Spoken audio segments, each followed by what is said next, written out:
Salutations tête de nage, je suis le chef et bienvenue dans cette petite review des derniers épisodes de My Hero Academia ou Boku no Hero Academia, je sais plus comment c'était en japonais. Bref, on va en reparler tout de suite. Tiens-toi prêt, je vais spoiler comme un bâtard, donc si t'as pas vu, tu connais les bails, comme d'habitude. Hein? Tu ne te réveilles pas, tu connais la suite. Oui, bon, je sais, on va me poser la question, mais comment ça se fait que t'as pas parlé des autres épisodes de My Hero Academia, chef? Qu'est-ce qui s'est passé? Ben, je vais te le dire, parce que j'avais pas tout vu, je crois que les 3 derniers, je les ai pas vus, et parce que j'avais pas le temps, enfin j'avais le temps, mais j'avais la flemme en fait, d'en parler. Donc je me suis dit que j'allais attendre que j'ai un moment de trou pour rattraper un peu mon retard. En plus, comme c'est sur ADN, et que l'avantage d'ADN, c'est que c'est gratuit tout le temps, tu peux les regarder un peu quand tu veux les épisodes. Ce qui n'est pas le cas de Wakalim par exemple. Mais voilà, on va pas lancer un débat, mais voilà. Hein. Alors donc, que dire sur les 3 ou 4 derniers épisodes de My Hero Academia? Eh ben, c'est cool si tu veux. Mais comme je le disais pour les 2 premiers, c'est quand même hyper classique. Mais les 2 ou 3 premiers avaient le mérite de surprendre un petit peu.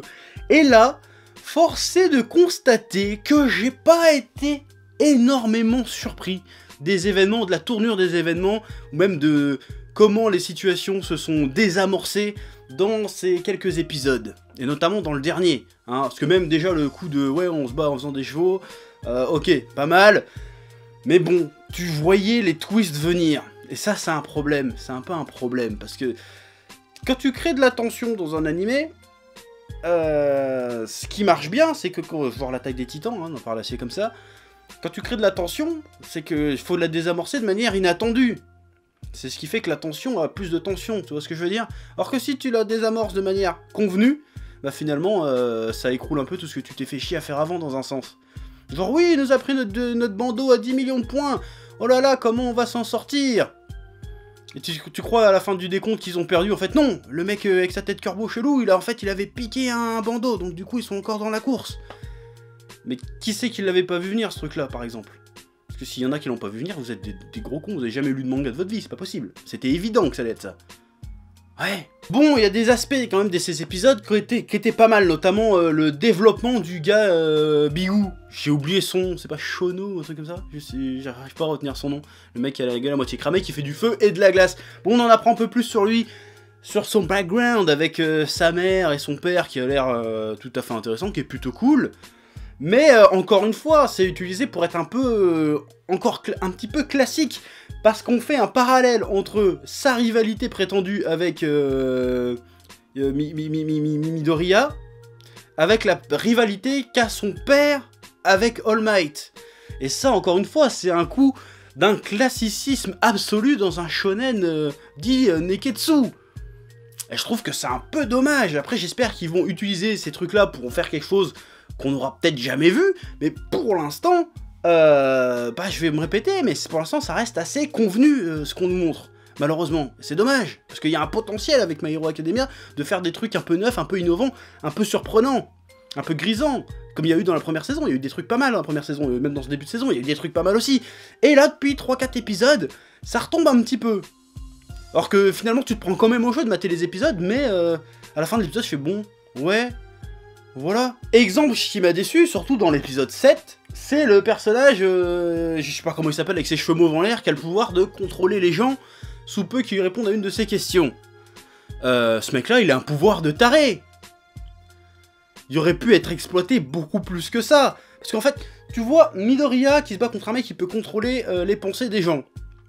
Donc tu sais tout de suite que le gars va lui ordonner de se jeter hors du ring, et tu sais immédiatement, tout de suite après, que Midoriya va réussir à résister grâce à sa volonté. Ça, y a pas le coup plus classique que ça quand t'as un mec avec du pouvoir de contrôle mental. Hein? Donc tu savais tout de suite qu'il allait claquer des doigts pour se réveiller, c'était évident que ça allait être ça. Et ben moi je m'attendais, et quand j'ai vu ça, je me suis dit, ah peut-être que ça va être plus surprenant que ça. Et finalement, bah non, finalement. Et ça c'est dommage. Surtout en plus, il y a une putain, je trouve que c'est dommage que ce personnage-là, il a le pouvoir plus ou moins de Charles Xavier. Tu vois, Charles Xavier dans les X-Men, c'est le mec, un des mecs les plus puissants de l'univers Marvel, tu vois. Le gars, il peut faire tout ce qu'il veut. Tu vois. Et ce mec-là, dans leur univers, j'ai l'impression qu'ils ont jamais lu d'X-Men ou qu'il n'y a pas de truc de super-héros. Ce mec-là, il devrait être pris direct, tu vois. Parce que ce mec, comme il le dit, il a le potentiel d'être un putain de super-vilain, tu vois. Normalement, ce mec-là, tu le gardes sous ta main, tu fais en sorte qu'il soit du côté des gentils, tu le repousses pas dans de la classe super-héroïque parce qu'il a pas un pouvoir qui fait des explosions et qui est super impressionnant. Putain, moi demain, tu me demandes de choisir un pouvoir entre tous ceux qu'il y a dans la série, je demande celui-là, putain. À quoi ça te sert dans la vie de jeter des bombes avec tes mains? Ça te sert strictement à rien, alors que ce putain de pouvoir-là, tu fais des trucs avec ça. Pas forcément négatifs, hein, me fais pas croire ce que j'ai pas dit, mais tu fais des putains de trucs. Donc je comprends pas pourquoi ce mec-là, il est mis de côté, c'est un peu... Je trouve ça pas logique, en fait. Dans cet épisode, le combat n'était pas une fin en soi. Ce qui était intéressant, finalement, c'était d'opposer un peu Midoriya à un mec un petit peu comme lui, qui lui a un alter, mais qui a un alter qui n'est pas respecté. C'est-à-dire de par son alter qu'on jugerait de faible, finalement, alors qu'il est super puissant, il n'a pas pu intégrer la classe héroïque parce qu'il n'a pas un alter d'homme d'action, et qui fait un peu vilain. Tu vois, alors que je trouve ça complètement débile. Du coup, voilà, il y a une petite opposition entre Midoriya et lui. Finalement, Midoriya se reconnaît un petit peu en lui et vice-versa. Ok, ça raconte quelque chose d'humain, il y a de l'émotion et tout, mais ça reste quand même assez classique et c'est con, c'est con. Bon, après, l'animation est toujours de bonne facture, la mise en scène, les musiques, ça marche, tu veux. Donc, si tu veux, l'animé atteint son objectif. Mais j'aimerais bien qu'il essaye d'aller un peu plus loin que son objectif. C'est un peu ce que je reprocherais à Dragon Ball Super aussi, tu vois. Même si on va dire, tu compares pas, je compare pas, j'ai dit que dans l'esprit, le fait de pas aller, d'être pragmatique finalement, de se contenter de faire le minimum syndical, je trouve ça dommage. Parce qu'il y a un potentiel avec My Hero Academia, il faut vraiment envoyer le pâté. Bon après c'est peut-être juste parce qu'on est dans le creux de la vague. Mais j'espère que dans les prochains épisodes, ça va envoyer du bois, que ça va vraiment nous envoyer des terres inconnues.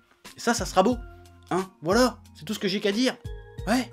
Bon, pareil, hein, le coup que, ouais, je vois les anciens porteurs du One for All, et du coup, All Might, il fait à un moment donné, je les ai déjà vus une fois aussi, c'est bizarre que je sois dans sa vision. Donc ça veut dire que All Might, il va certainement bientôt crever, certainement, même si c'est déjà annoncé depuis la saison 1 qu'il va plus ou moins crever, mais bon, voilà, encore pareil, tu le vois venir à 3 km, ce truc-là, donc c'est dommage, ça serait mieux que ça arrive oh, je l'avais pas prévu, tu vois ce que je veux dire? D'ailleurs, je rajoute un petit truc. Comment t'expliques que le mec qui a plus ou moins les pouvoirs de Charles Xavier, soit le mutant le plus puissant de l'univers, ne soit pas pris en filière héroïque, mais le putain de connard qui jette du scotch avec ses coudes, lui il est pris.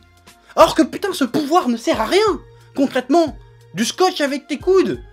Puis, je préfère pas avoir de pouvoir qu'avoir ce pouvoir là, sans déconner. C'est nul à chier comme pouvoir.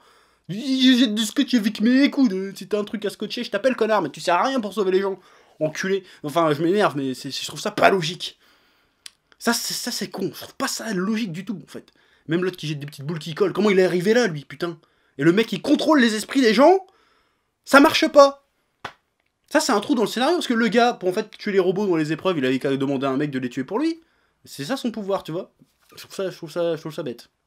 Enfin non, c'est débile, en fait, ce que je raconte, mais... Voilà. Bref, My Hero Academia c'est toujours cool, je te promets pas que je parlerai du prochain, mais en tout cas je vais continuer à suivre ça avec attention. Voilà. Et tu remarqueras l'ironie que je fais une vidéo pour dire que je ferai moins de reviews et que je sors 3 reviews dans la semaine qui suit. Eh ouais, moi je suis comme ça, moi tu crois que je suis là en fait? Non, je suis là-bas en train de te faire des fucks.